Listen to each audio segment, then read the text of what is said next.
Hello out there. Thank you for staying tuned to my channel where we do our best to simplify the practice of quantity surveying. You're welcome to another episode where we shall be discussing how to prepare claims for loss and expense. But before we go into the practical aspect of the preparation of these claims, let us have some understanding of the claim for loss and expense. Simply put, could describe this kind of claim as where the contractor formally put forth a request to the client demanding that he should be compensated for the losses he has incurred as a result of several factors. This factor could be as a result of the client's own delay, which is usually the one that can attract compensation. There are other delays that does not attract compensation but attract just extension of time. Those are the ones that are excusable. That is excusable, those ones that are beyond the contractor's own control. But the ones that are inexcusable are the ones that are within the contractor's control, that also attracts penalty rather than compensation for losses. Say poor planning, shortage of materials and all of that. It is not in the client's place to come and pay you for your own lack of experience to do the needful at the right time. So the one that attracts compensation is the one. Those are the delays caused by the client and which could arise as a result of excessive changes in the design, delay in issuing informations that the contractor needed to move his work forward. And basically, for it to attract such kind of compensation, you have to prove in your revised program of work that these excessive changes or lack of information from the client has affected the critical parts on the program, the new revised program of work. Then it is on this basis that the program of work will show clearly where the delays falls. Then you extract those months where the delays were recorded. Then you now gather the requisite information and your computation, and you present to the contractor, the client, for vetting. And what are the procedure? You must first of all write you will give a formal notice to the client that you want to apply for loss and expense. Then another key factor that is most key in all of this is if the contract itself has a clause that gives you the right to apply for it. So does it has a contractual basis? Then you have to explain in details the cost of these delays. You have to explain in details what are the cost of these delays. Say, you had prepared your programs, and maybe it is not a design and build project. It is the project where you have the client rep issuing you drawing as at when due, and you're giving them your timeline when all of these designs these drawings are supposed to be issued to you, and they fail in those timelines, and how those design, how the failure of issuing those design has affected your productions on site, and by extension, the completion date. All of those things you have to justify it and explain them. Then your supporting document, like I did said, that well, after preparing the figures, you must have those supporting documents that backs up your claims. And those documents has to be arranged in such a way that a third party, when going through them, can easily find those figures you have put together to arrive at those the monies that you are requesting for from the client as your loss. He should be able to find them in each of those documents to relate them with what you have presented. Another key important thing, after, if it has a contractual basis, is your record keeping. Because if your records are not kept properly, you are bound to lose money.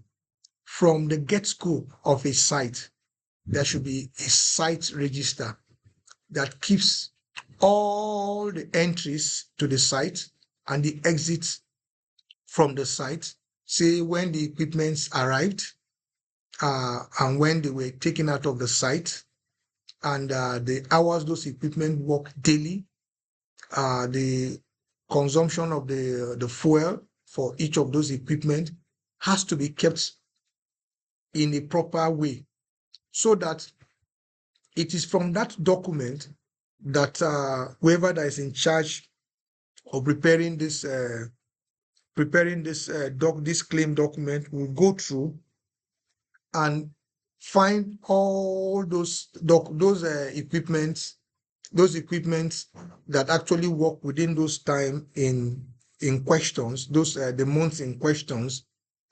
Then he will now extract them and their hours they have put in on daily basis and the number of weeks or the number of months they have worked. Then he will now prepare his document. And another thing we needed to know, that the claims for loss and expense only affects the indirect components of a project, meaning that it does not have anything to do with the direct works. Whatever losses that you will incur on the direct works is covered by the fluctuation clauses, where you are paid for whatever increase you incur for buying, say, cement, buying granite, so long as those items and their basic rate appeared in your schedule of basic rates. You'll be reimbursed for whatever differentials you have using the fluctuation clause. But in this aspect, all the indirect staffs, the engineers, the quantity surveyors, the project managers that are vital to the running of the project, but they are not directly involved in the casting of concrete, in the preparing the formwork, in the time of the reinforcement, painting. These categories falls in the indirect. So there are payments made within those months in view will be extracted and prepared in a manner that I will soon illustrate to us, then with supporting document. Either you are attaching the photocopy of their payslips that shows that they were actually paid this amount you are claiming within that month, or if they are on casual payments, if they are paid via transfer or whatever, you have to show something that actually shows that these people actually received this money. Then if the equipments are rented equipment, they are not actually owned, definitely you have to show that monies were paid to the owners of this equipment. And if they are not rented, definitely you have your own cost you have prepared for each of these equipment per day or per month. these are these documents that you are going to use to prepare. These are the information you are going to use to prepare your document. Then you now present it with the backup. Then the client will now vet, and it's expected of the client representative to be fair, because without him being fair, the tendency for the job to be abandoned is there, because the client's expectation is for him to have to receive a completed project and not to face an abandonment. So he has to be fair. He has to be fair to all and ensure that whatever that is due to the contractor, he gets it. And that is not due to him, he explained to him with complete justification why he's knocking off any of the figure that the contractor has presented. Having done that, a figure will be arrived and he will forward it to the client for payment. So having said this, I have a little illustration, and I am taking, say, a program of work was prepared, a revised program of work was prepared, and it has shown that there is an extension of 3 months. There's an extension of 3 months that was recorded, and the drawing, the program of work has shown it. So now, like I did said that it is an extension of 3 months. As you can see on my screen, I have a summary sheet that shows September, October, November, say 3 months in 2025. That was when that is the 3 months that is expected that the client pay for whatever losses that was incurred by the contractor. So, and as you can see on the summary sheet, the list here, like I did said, it only affects the indirect component, where you have the personnels, the managerial staffs, and the accommodations, which is like the offices, the plants, other facilities, then the labor. The labor, like I said, please mind us that this labor in questions is not the labor that has anything to do with concrete, iron bending, painting, or carpentry work or concrete work. These labor are general services.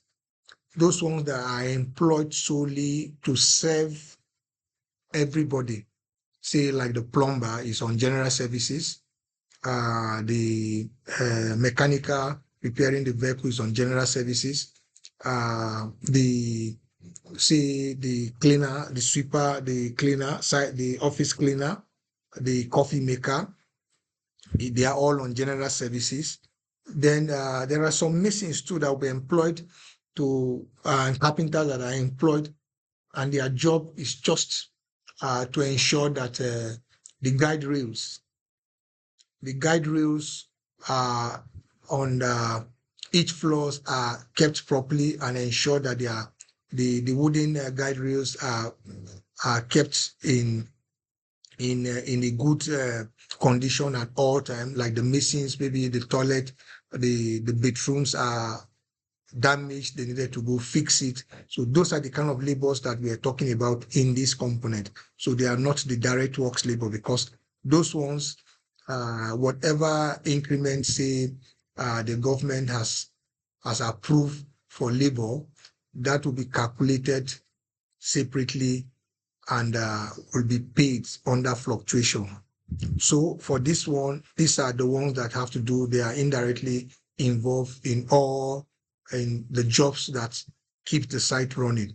So having said that, I'll use the 3 sheets are typically the same, but usually sometimes the number of workers in each month might vary. Probably, say in September, the workers were complete. In October of that same month that attracts these losses, some workers were sacked.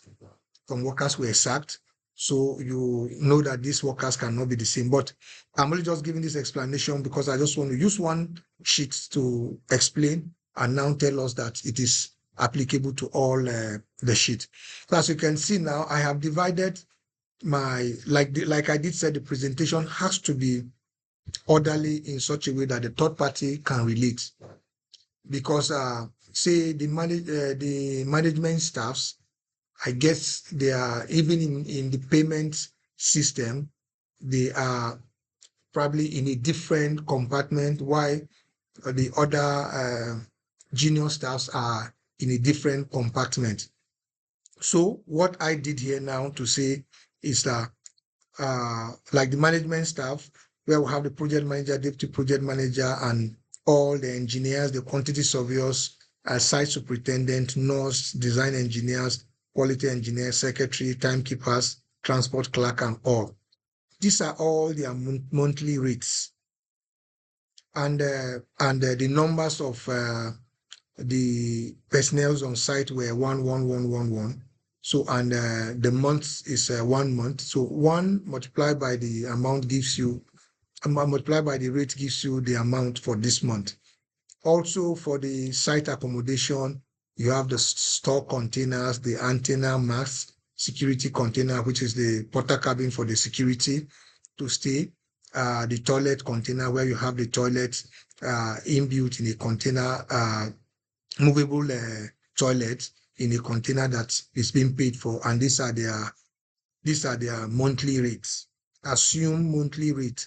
The changing room where after showering, the worker at the close of site goes to shower, or he changes before he goes to site. These are all the equipments, the accommodation aspect that was on site, and these are their rate. Then this also is the plant and equipment. These are the plants that are on site as at this month, and these are their monthly charges. As you can see, this is diesel.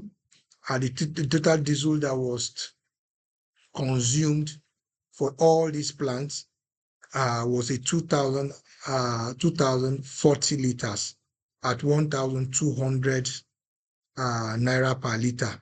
It gives you this amount. So you go further to, then you have services and facilities. There are sites where you practically rent everything. Like the computers were rented, and 13 computers were on site, and their monthly cost was 15,000 per month. Entertainment, if say you have visitors and you did entertain them and all of that, you have to claim for it. Telephone charges, you have telephone charges, the cost of telephone, you have the medicals, the drugs you bought within that month and all of that, the stationaries you use, the inks, the printing papers and all of that, consumables, and all of this has justification. AC maintenance, if you have any, but in this case, there was no amount in AC maintenance. Fire extinguishers maintenance, if there was any amount, any maintenance. Security, you have this. Then workmen compensation insurance for 30 months at this amount. Let's take these figures as it is. Then, like I did said, you have this labor. Let's say they all spent this month, they were full on site. And this is their monthly salaries that they were paid. Like I did said, electrician, AC technicians, few scaffolders, you can see it's only 2 numbers, plumbers, tilers that will fix the toilet. If the worker's toilet tiling is falling off, they are able to fix it and all of that. Maybe the office tilings are coming out, they are the ones to fix. The driver, the truck driver, the security, you have 4 securities on site as at this point. Then steel fixers for general services, welder, masons, and all.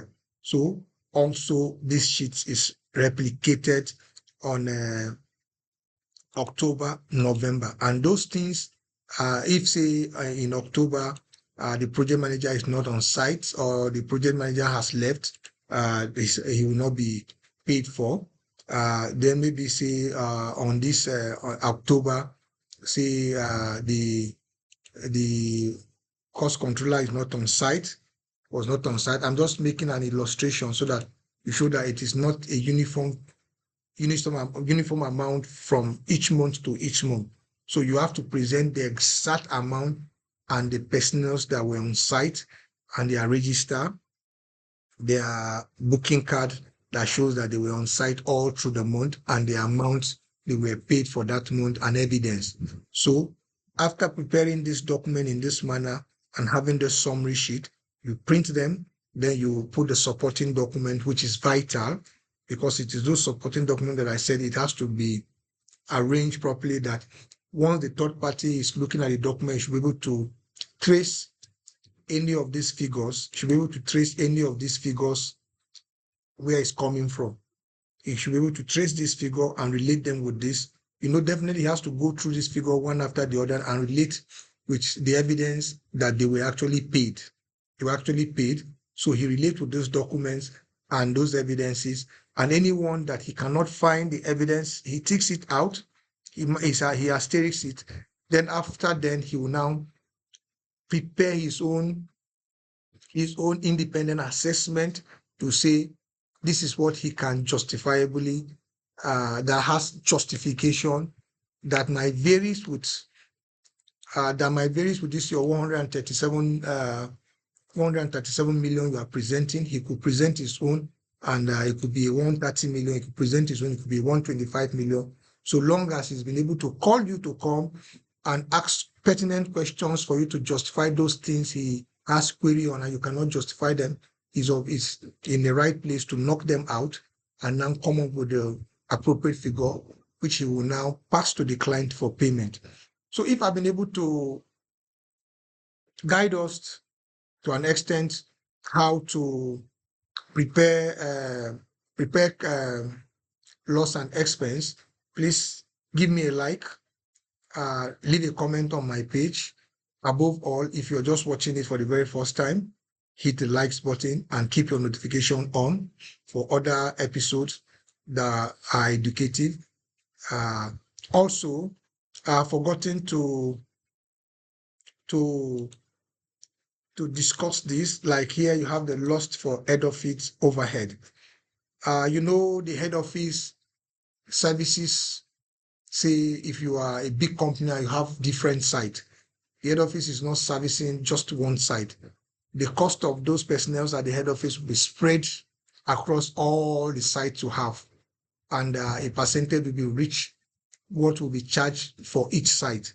So let's say after you've prepared your losses, you apply the percentage on what your cost will be on the 33 million. If it's a 3 million, that the 3% that the head office cost is on this project in question, you apply it on the total amount that you arrive at. It gives you 4 million. You add it to the 133 million, it gives you 137. You present for scrutiny and approvals. So thank you for watching.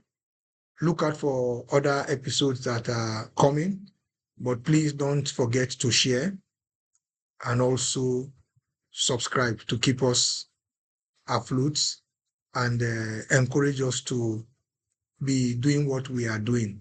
Thanks for watching, and bye for now.